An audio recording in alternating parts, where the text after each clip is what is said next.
Welcome back to the BraveCo podcast, men. Hey, before we get started, I want to ask you one quick question. Do you have a really clear plan to build a strong, capable, powerful leader that God's called you to be? If you don't, we have the course for you. It's our BraveCo Foundations of Masculinity and our Sexuality and Relationship course. These are free courses that we've created that you can literally go and sign up today. The best part of these is you get access to our community, right? So you can go, and if you want to run with other men who are crushing it in life, there's tons of guys there that you can jump into a course with, or we even have conferences and events that we do all year long that you can check out. But listen, I want you to go back and think about this. If you don't have a clear plan, if you don't have other guys that you're running with, if you don't have a clear pathway to how do I grow myself as a man? How do I step into my calling? What is my code, my ethos? What does it mean? How do I set healthy boundaries? How do I show up for my wife?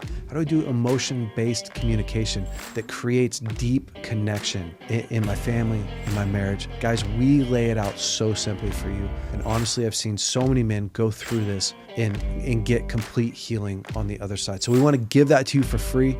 You can go to braveco.org and sign up today. We live in a time where masculinity is shamed and men don't know what it means to be a man. As a pastor and counselor, I've spent the better part of my life equipping and training others. My goal with this show is to translate my hard-earned experience into tools and tactics to help you become stronger as a man. This is the BraveCo podcast. I'm your host, Jason Vallotton.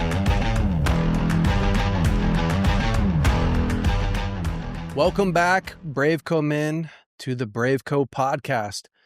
This is our second episode in our addiction series. And last week, you heard me talk all about addiction. I really just laid like the ground floor, the ground roots, what is addiction, and basically jumped into like courage, compassion, authenticity, and vulnerability. So if you missed that episode, just pause this one, go back and listen to it because it will lay a foundation for what we're going to talk about today.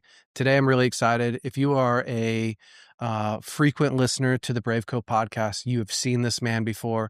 If you were at our BraveCo conference in 2021, where we broke a wild horse, you have seen Aaron as well. But if you don't know Aaron Zint's one of my best friends. He's an incredible man. He's got a beautiful family.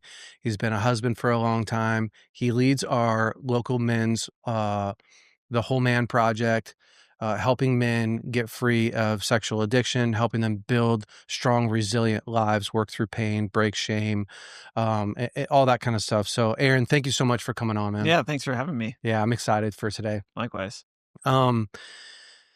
Today, I really wanted to dive into a bit of your story and just help guys get from point A to point B. Yeah. Addiction doesn't matter what your addiction is, whether it's a sexual addiction, alcohol addiction, a drug addiction, food addiction. There's so many different types of addiction. Is such a painful place to be and really confusing. I mean, addiction is such a confusing place to live in because for anybody who's struggled with addiction before, you try with all of your might to not do the thing that you actually don't want to do. Yeah. And I gave a definition for addiction last week, which was addiction is basically doing the thing that you don't really want to do. Yeah. Over and over again. Yeah.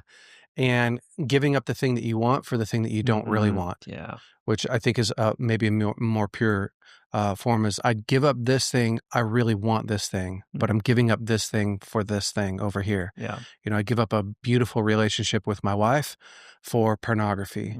Why do I do that? I give up a deep connection with my kids for alcoholism. I give up physical health for overeating and, binging. And so it's back to like, yeah, that's an addiction. I give up a good relationship with my family for me, it was for fishing and my addiction to fishing, my obsessive behaviors. And So often this cycle is such a nasty cycle of self-hatred, shame, guilt, frustration. And we watch as men and women and children go in and out of these volatile cycles. And unfortunately, our world is full of it. Mm-hmm. And it's only gotten worse as the internet Yeah. and social media Mm-hmm. and consumables are easier to get. And so today, like, the goal is to really help men understand and get some really powerful tools to break free of addiction. That's the whole goal of this series. Like, I really first want men to be able to grasp, like, what is addiction? I think I did a good job of that last week. And then what are some tools to really, really break free of it, Mm-hmm. and then live a life of wholeness and health and purity. And so, Aaron, take me through just a little bit of your story Yeah. and how you eventually became passionate about this conversation. Yeah. But where did it start for you? Where did addiction start? Yeah. So just the overall context is that I had been addicted to porn since I was a young kid, about 7 years old. Now, addicted to porn from 7 to like 13 years old, it's a little interesting to say because of the accessibility. Yeah. Hypersexualized, that's for sure. Like pursuing sexual activity way more, well, as a young kid, that stuff shouldn't even be turned on yet. And so it went all the way into my marriage, into having kids. What was your first sexual experience? Right. So my first sexual experience was about 4 years old with an older kid that introduced it. And it was, I know a lot of kids, you sometimes experiment and get curious and things like that. That's where I think shame was introduced to sexuality. Yeah. In addition to sexuality, like I remember feeling and thinking, this is kind of gross, but it's an older kid, so I'm just going to do what they say. Yeah. But definitely shame was introduced there as we got caught in trouble. You got caught. Got caught. I think Was one it of like us with oral their pants sex or down. just playing? Yeah, oral sex. And so I remember the conversation with my parents and this girl's parents, and there was the words, "You know better than this." And I didn't. Wow, yeah. Like I remember thinking, like well, this is the first time I've ever seen or thought about any of this activity. So then fast forward to 7 years old was the first time I found porn. It was, printed porn, and just How did that happen? it was in the trash at somebody's house that was babysitting me. And Wow. I was taking a nap. We all had to take naps. And so we just went to all the rooms that were available. And one of the rooms was this guy that happened to be staying with them. He was at work, but I found it. And so I actually found that, and then his entire stash of videos after that. And that became like, yeah, my mind was just immersed in porn at such a young age, like 7. Probably the time frame for that was like between 7 years old and 11 years old. What was your first response to it? There's disgust. There was a bit of disgust. There was a bit of exhilaration. Yeah. It was this, by that point, I know this is not normal, that to see this printed and to see adults in this fashion and just the experience of all that. So there was an exhilaration that was like a push and pull at the same time of like, I don't want this, but I really do want to see it. And I think I had been set up because of my sexual experience at 4 and the pursuit that I had between 4 years old and 7 years old of like more experiences like that, and having that was actually repeated a couple times with that same girl. And so I was set up by the age of 7 for I think more of the pull than I naturally would have had because of the kind of hypersexualized experiences that I had had. So yeah. So was it like when you were going over there to be babysat, then you would find a way to every time. Yeah. And so it was like, oh, I wonder if that's there again. Oh, it's not. Let me look for where else that could be, which also during that time started this, not just seeing porn, but this like pursuit of it. And so there would be times even into adulthood that it was just the looking for it and not even finding it that gave me the same kind of high and dopamine spike. I call it the hunt as well. So then I was molested at the age of about 11. How did that happen? I was left alone with a family member that had that in his past, and we all thought, the whole family thought, well, this would never happen again. He got saved. He's, there's a lot of different things that So happen. people knew that had happened to him. Correct. Yeah. So it was, and Wow. it actually wasn't until I was an adult in counseling when my counselor said, hey, do you know that is wrong for that person to be put in or you to be with that person ever? And there was something in me that knew, and that was its own kind of like, there's healing from the trauma of that experience, and then there's healing from the trauma of the lack of protection around that experience. And so a lot of that stuff has come up over the years as I've walked through healing and different things like that. So, and then into teen years, I grew up in a Christian house, grew up a Christian, believing that the Lord exists, not really caring for him to influence my life much. Yeah. And so it was a constant pursuit anytime I could, and then led into some sexual experiences with girlfriends and different things like that in my teen years. And up until I actually encountered the Lord at about 16 years old. And that's when the shift began. So what did that look like for you? What it looked like for me is I was so passionate about the Lord after I had this encounter with him that probably over the course of 6 months to a year, I began to cut out those different things in my life. And it was a progression because there was still this insane draw there. And I was sober for about 2 years. And then I slowly, I actually came up to the school ministry fully sober. You did my interview way back in the day, and you're like, "How you doing with porn?"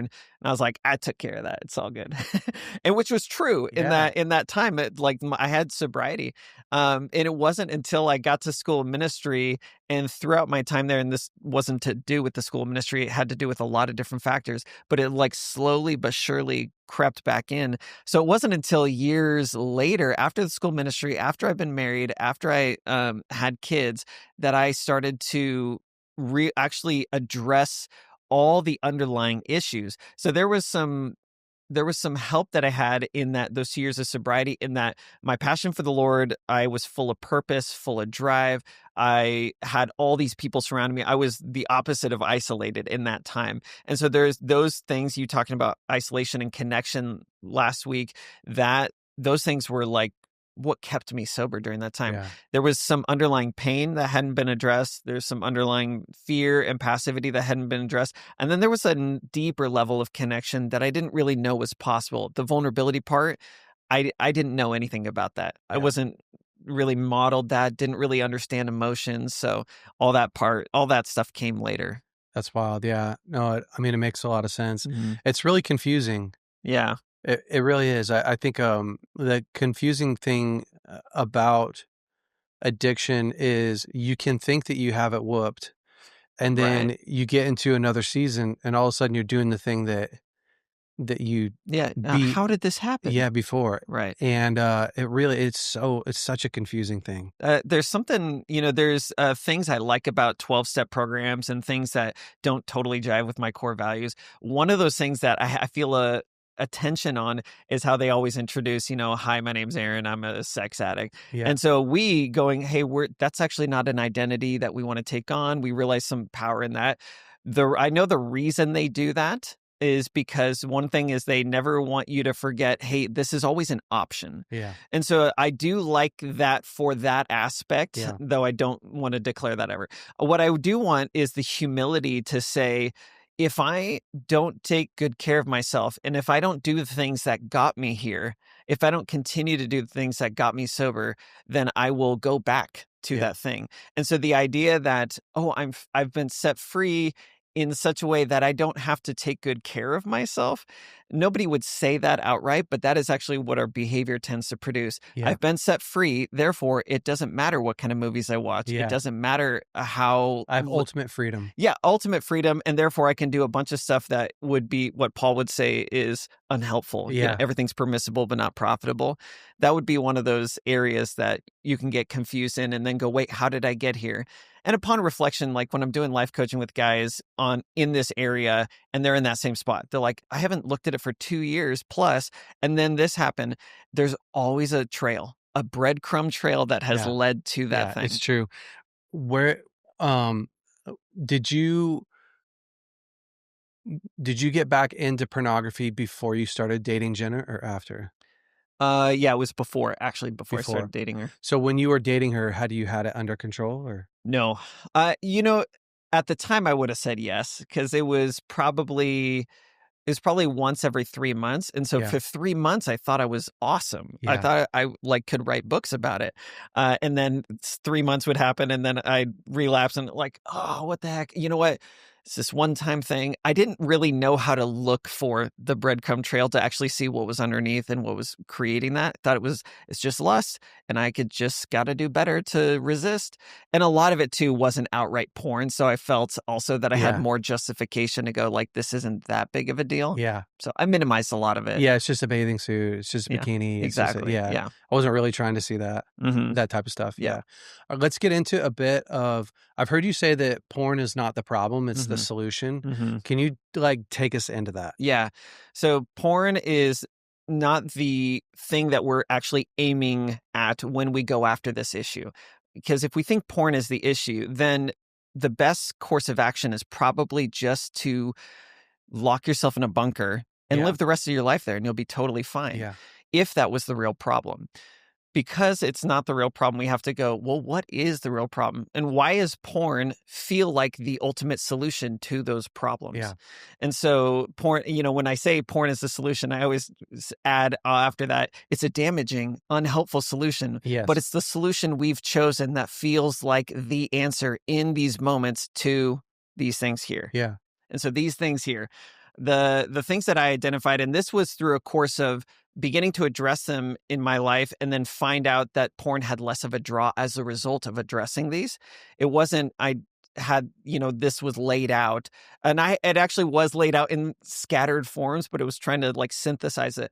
So one is connection, which you hit on last week, Yeah. which is the number one thing that I always tell people. You had quoted Johann Hari, the opposite of addiction is not sobriety, it's connection. Yeah. And so that is the number one thing. If you aren't talking to anybody about this, if you are trying to do this alone, if you're trying to do this with just you and God, that's still called alone. And so you got to get connected to people. Also, passivity is, I'd say, a fear, an avoidance of the things, of taking ownership, avoidance of the things that are uncomfortable, avoidance of things that are scary. And all of that has to do with fear. And it was the avoidance of taking action in many of the areas that kept me stuck, even when I began to undo the isolation part. So I'm starting to get connected. I'm starting to share vulnerably. I'm starting to uncover things in my heart and become aware of what those things are. What I actually had a counseling session where, as I'm working to undo this stuff and figure this out, the guy is asking me questions about all these things that I'm avoiding, and I'm not really wanting to talk about that all that much because I don't want to address those things. And some of it was actually almost all of it was entirely non-porn related. Yeah. So it wasn't like put the porn blocker on your phone. That would be an area where I go, yeah, if you haven't done some very practical measures to change your environment a little bit, just do the smart thing and add that. Make it easier on yourself as you're working through this. But most of it had to do with just avoiding saying hard things, saying things that might make people dislike me, like my own opinion about a movie. It might be my inability to write somebody up at work when I'm working in HR and that's my job. So there was a lot of different areas that I realized, wow, I've been avoiding hard things for a long, long time. And my counselor said, I think you're more addicted to passivity than you are to porn. And I thought, well, I guess that could be true. So he actually gave me homework to confront some passivity. I went to my HR manager and said, hey, I want to be a part of every difficult conversation that you have to have. And when he said, you should do that. And I said, because I was passive, I said, okay, I'll do whatever you say. But it happened to work out that time. So I started having these crazy, uncomfortable conversations. I'm a 9 on the Enneagram. Yeah. My number one strength in the Strength Finders is harmony. This is like the opposite of anything that I want to do. So I start sitting on these written warnings, these firings, and I can't breathe at all during these That's meetings. amazing. And it was a little bit like exposure therapy, but in reality, it was doing hard things and finding out that I could be okay afterwards, until eventually I was the one in charge doing the firings, doing those. And there were people who were crazy upset and would yell, cry, refuse to cooperate. They would leave after I've done the whole thing. And I remember thinking, wow, I feel so good right now. Not because I just crushed this person's career, but because I just realized that they don't have any power over me. Yeah. Like I used to, all my power was gone. So a big part about passivity is feeling so incredibly powerless.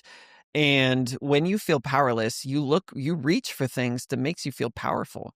And one of those happens to be porn. And so I remember confessing in one of my small groups one night, as I was a part of this men's group that I now lead here at Bethel. But I was like, I went and I looked at porn and I knew I shouldn't have. And there was a single guy in the group. He's like, but you're married. Why didn't you just, if you were horny, why didn't you just go to your wife? And as I thought about it, I was like, oh, I wasn't actually horny at all. I'm pretty sure I had sex like the day before, something like that. And so as I began to go, why did I do that if it wasn't horniness? Oh, I felt super powerless. And I could list a number of things. There was interactions with my wife where I felt really powerless. There were interactions at work where I had felt powerless in that given day. And wow, I feel really powerful when I go to porn because I can direct what I'm looking at, the speed at which I'm viewing, how much, how long, all the things. I'm in charge. Nobody is going to reject me. Nobody is going to tell me otherwise. If I feel really powerful, and I don't actually, sex with my wife is an area I go to lay down my power in submission to somebody else. So that's why I went to porn and not to sex with my wife. And it was kind of a revelation within the realm of passivity. Oh man, when I don't feel powerful, I look for ways to feel powerful. And so a healthy way of going about that was I actually want to point myself towards things that I've been avoiding that need to get done, point myself towards areas that I've been playing the victim that I need to take ownership of. And as I started to do that, the stuff at work, as I began to have those difficult conversations and feel really powerful, I remember being at work one day and seeing a woman wearing tight pants, and that was part of my like MO of acting out, was like checking women out, like, kind of consuming with my eyes. And I remember seeing this woman in kind of the archetype of what would draw me and kind of take me down the spiral road. I saw her, I noticed, oh, attractive, tight clothes. And I went back to what I was doing and I would just kept doing it. And then all of a sudden I stopped and realized, wait, why didn't I feel this gigantic pull that I used to feel? And I didn't know at the time, I couldn't quite understand it. But looking back, I went, oh man, I felt powerful for the first time in my life because I was doing things that were difficult. I was finding out that I was capable. I was finding out that I was powerful. I was finding out, understanding who I was in the Lord, and the draw to fill the void of powerlessness was no longer there because there was no longer a void there. Yeah. I think maybe even taking one step back, because I think a lot of people don't understand the level of pain that they're walking around in. And I was having a conversation with a young man today, and he had made some mistakes and had this view of himself as just this. He's very disappointed in himself. Sure. But he walks around like that in general. And his story was similar in the sense that he had struggled with pornography off and on in his life. And he just had so much shame around, like, I'm the one, I should be stronger. I should be doing better. I'm the one that's not. And that's so many men's story, so many people's story. Yeah. And I started to talk to him about, like, whatever you misdiagnose, you mistreat every single time. And I think that we have this idea around addiction, it's the reason why you say addiction's the solution, not the problem, that we look at the behavior and we go, I have to stop that. Right. And don't realize that I have a weight in my life. I have a void that is greater than my skill set to manage this. And it's like this. It's like when they make trucks that are made to tow. So my dad just bought this 3/4 ton like Chevy Silverado or whatever. It's like it's a really nice truck. Or maybe it's the Ford, well, it's the highest level of it, it's awesome. It's diesel truck. It's a beast. Yeah. And what you don't think about is with a truck that's made to tow, we typically go like, oh, how big's the engine? You know, how much can it handle? How much can it pull? But it's also how much can it stop? Oh yeah. And how frequently can it stop? When it's hauling something when huge. It's hauling under load, right? Under load, it's honestly more important to be able to stop than it is even to like how fast can this? Yeah, because if you said how fast can this go, they said this much. How fast can it stop? They go, oh, it doesn't. Yeah. You go, I'm not going to start then. Yeah. I'm not using this vehicle, and so, you know, it's interesting. Like my truck, I've got this really cool Ford Raptor that my dad blessed me with. It was awesome, and that truck's great. It's got twin turbos on it. When I tow my mom's boat, she has this bass boat that I take out sometimes. My mom's awesome. The challenge with it is my truck can pull it easily, but it doesn't like to slow it down very well. Yeah. So you never feel totally safe, right? You always feel like, whoa, I got to be. You just keep doing it anyways. I got to be careful how fast I go. And I got to be, you know, as opposed to if I pull it in my dad's truck, it's not that my dad's truck pulls it faster. It's that it has the capacity to slow it down and without overheating. That's an engineered thing. It's actually it's because the whole system is built for that, right? It's built to carry that load. Right. And so a lot of men have never actually thought about what's the load that you're carrying. Yeah. And do I have the capacity to carry this load? And do I have the skill set to carry this? Yeah. And so for a lot of men, I think when you're walking around struggling with addiction, you know that your carrying capacity is overmaxed. An addiction is a sign that like I'm carrying more than I actually can handle. I don't have the tools, the internal structure, and I'm overloaded. So when I'm overloaded, I do anything that I have to do to get off that load. It's like just a really simple way to look at it, right? Yeah. Where you go like, well, what's it look like to put 2 tons into a 3/4 ton truck? It looks like things break. It looks like a lot of pain. It looks like you can get going, but you can't stop. And so to me, like that's a perfect sign of what's happening with addiction. If you misdiagnose it, you think the weight is the problem. Right. Yeah. The weight's not the problem. The problem is that you don't know how to get off the weight or how to upgrade, because a lot of people get into addiction not because they're in sin. Literally, they're just overwhelmed with life. I'm so overwhelmed with life that I start doing this thing that I don't want to do. Yeah. And so to me, I just really want to highlight like the first part is like you have an operating system that isn't programmed correctly.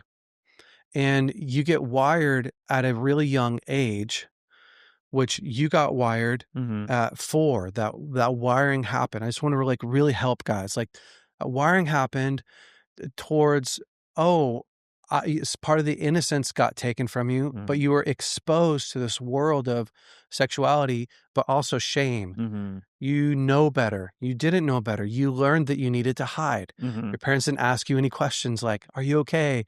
What did that do to you? Like, right. You know, let's talk through this a little bit. And then at 7 years old, you get exposed again to pornography, and what's it doing? It's overloading your system. You don't have the capacity to deal with it. Shame gets brought into your life, and it begins to wire you. Yeah. And all of a sudden you're in pain and pleasure all at the same time, but you have nobody to really connect to and bond to in your life. And again, at 11, it reinforces that with, I get abused and I'm alone in this world to deal with all this pain that is not mine to handle. So the Bible says a brother is born for the day of adversity. It also says in Galatians, it talks about that we are supposed to carry one another's burdens. And if you look up that word burden, it actually in the original language means something that if carried on your own will be damaging. So it's saying, I, as your brother, I'm born for the days in your life where you're in something that you actually can't carry on your own. You have a weight, a load that is more than what your carrying capacity is. And I can jump in and help you with that. So when you live a life, men, where you are overburdened, overwhelmed, overstressed, and then you get left alone in that, you have a decision to make. Your decision is,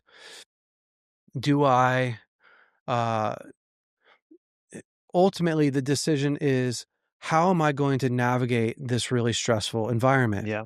I'm going to fight, I'm going to freeze, or I'm going to run away from that, which creates tons of passivity. Right. I think just helping guys get down to like, no one grows up going, I want to be a passive man. Yeah. You grow up going, well, I don't know any other way to deal with the world that I'm living in. Yeah. And so I'm going to reach for the tools that I have to help me cope with this. And so I think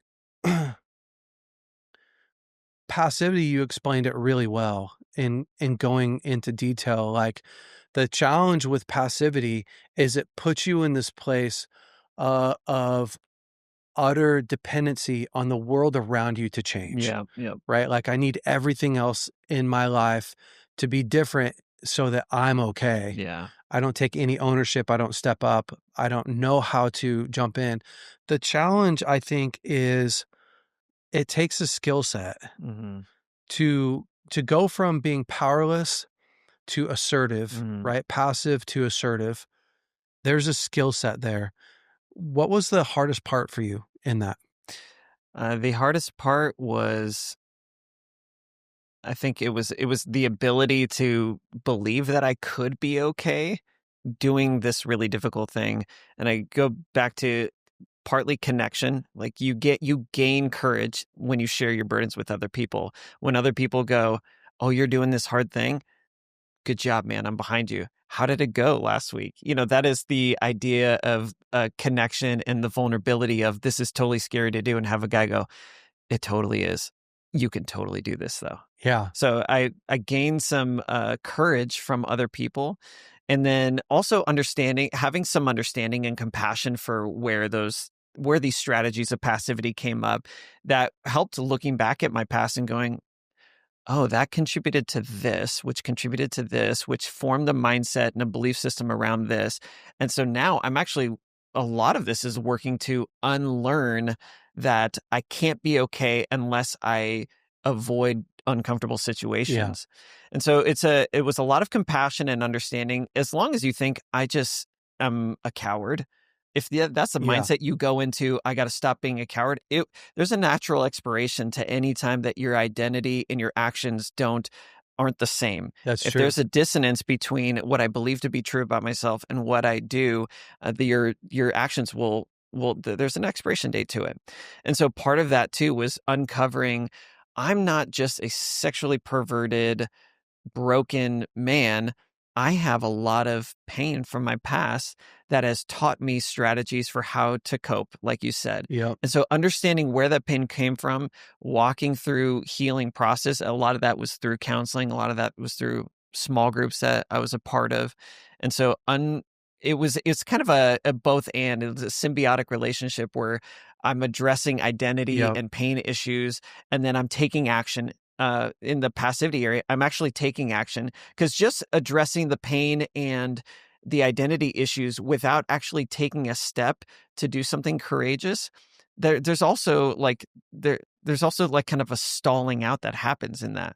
And that's where you can get people who spend hours and hours with the Lord, but they don't know how to forgive somebody because they don't know how to take action in that area. And so in the same way here, you have to you have to understand your past. You have to get people around you. You have to actually work on learning how these different experiences I had and the pain that I experienced then as well as now contributes to the way that I behave now. And from there, I can take action and go, okay, well, if that contributed to this and this can be healed and this isn't who I am, Yeah. then I could do this. I can Yeah. grow. What I love about AA is that they're so intentional with having with men not going through it alone. Yeah. Or women. And I was walking with a good friend of mine, Chris Lamb, the other day, who's dealt with addiction for a long time in his life and has overcome it. I think he's 20 years sober. Mm. And we were on a walk the other day, like rucking, and he said, "Oh, I'm going to go fishing with my sponsor." And I said, "Oh, is that your sponsor? Like, are you sponsoring him or is he sponsoring you?" He said, "No, he's sponsoring me." And he's been with me for 20 years. Wow. And I'm like, dude, you've been with this guy for 20 years of your life. He still meets with them on That's a regular huge. basis. Yeah, it's massive. And we have this idea, I think we typically think, how quickly can I finish this part of my life? Yeah. How quickly can I get through it? Yep. And what's the easiest path Right. to exit out of this? And don't realize that a massive part of freedom from addiction is changing your entire life. Yeah. It's a lifestyle change. Yeah, absolutely. Because it requires you to do things that you don't know how to do on your own. Mhm. And then it requires you a level of which life was meant to live this way. Like, we are supposed to have a discipleship or Mhm. partnership or friendship on a level that most people have never experienced.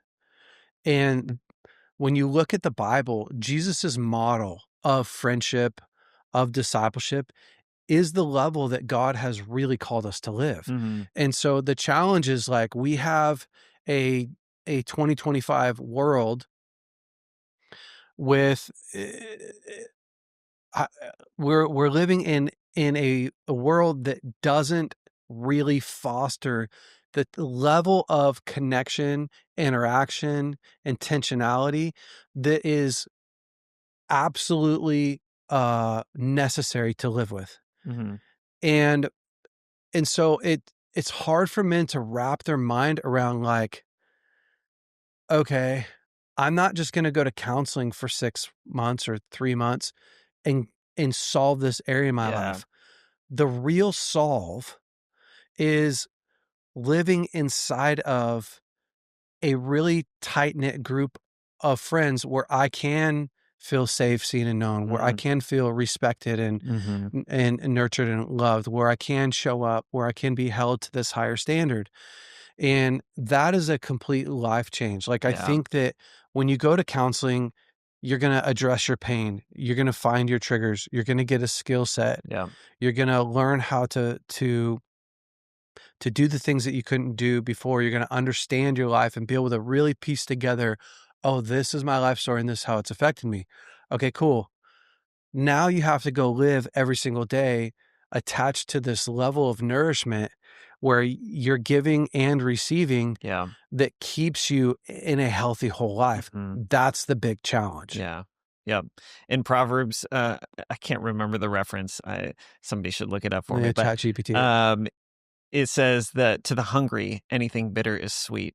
And so when you keep going back to something that's bitter over and over and it seems appetizing, it's because you're extra hungry. And so you had used the word nourishment, which I think is great there. The other analogy is typically, I think of all of these things, porn as the check engine light. Honestly, any kind of addiction is Yeah. just a signal. Now, if you were to go sometimes, and I did this a ton, Lord, take away this from my life. Yeah. What I think I'm asking is, I don't want to sin anymore. Yeah. What I'm actually asking is, I don't want this symptom in my life anymore. And I don't want to address, I don't realize I'm saying this, but I don't want to address all the things that are actually creating this. It'd be kind of like going, let me put a little piece of tape over that check engine light. Yeah. Boom, solved. You don't have to see it anymore. So even if I figure out a way to never look at porn again, but I don't address the isolation, the passivity, and the pain in my life, it will pop up in another way. My car will break down. Yeah. And it's not even just sometimes, I think you described it like that, where I don't have the tow capacity. Like, I didn't actually build an engine over my childhood and my early formative years that can handle the weight that I'm carrying. And I also need to relearn how to drive. And it really is an all, it affects every area of your life. It feels like it affects you when you're in front of a screen or in front of this screen. But in reality, it is your connection with your wife. It's the way that you hear your wife say, "Hey, I need help with chores around the house." It's the way that your kids, their tantrums make you flip a lid. It's the way that your boss seems like always against you. And it's the way that God feels distant. All of that stuff is connected. And the porn out here, just kind of like all the threads that point to all these areas that need to be addressed, which is why you can't just go, "I'm going to go to counseling for 6 months and hope it takes care of it." That's actually an addictive mindset at work going, "Hey, can I get a quick fix for this? Yeah. I've been using porn as a quick fix.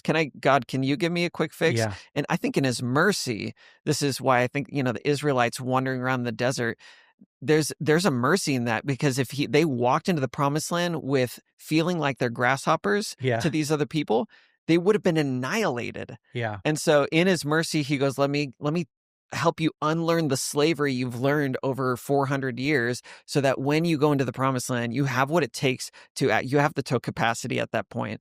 So I learn how to deal with pain. I learn how to deal with confrontation, conflict. I learn how to deal with confusion. I learn how to deal with these things. And I go, oh, I've been here before. I have what it takes. I have the people around me. I've addressed these things enough, or I've begun this process, that I don't need this crutch anymore the way that I used to need it. It's a whole life thing. Yeah, I love it. Next week I'm going to talk to Ahab Al-Hindi. He was 360 pounds, I think, at one point, and had a whole It'd be bunch hard of stuff. to know that was true seeing him now. Yeah, he's incredible. Yeah. Just like totally ripped, physically fit.